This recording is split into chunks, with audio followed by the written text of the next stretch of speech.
świadkowej z okazji wyzwolenia Wieruszowa poprosimy pana burmistrza o wręczenie nagród.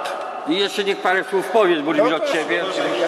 Nie za długo, 2-3 zdania, bo i tak Państwo od rana tutaj już wiem, że uczestniczą w tych zawodach. Proszę Państwa, jest niezmiernie mi miło, że mogę Państwa gościć na kolejnym już turnieju, może nie cyklicznym, bo w ostatnich latach nie odbywał się, ale jest to już tradycją, że turniej z okazji wyzwolenia Wieruszowa 19 stycznia, ta rocznica przypadała, odbywa się kolejny raz u nas tutaj w Wieruszowie, w gimnazjum numer 1.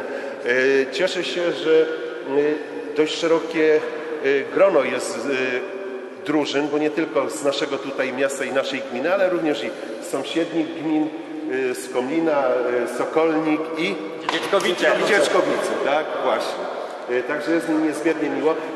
Proszę Państwa, przede wszystkim najważniejszy jest ten duch zabawy, rywalizacji, że znajdują Państwo czas i ochotę na to, żeby jeszcze uczestniczyć w takich turniejach.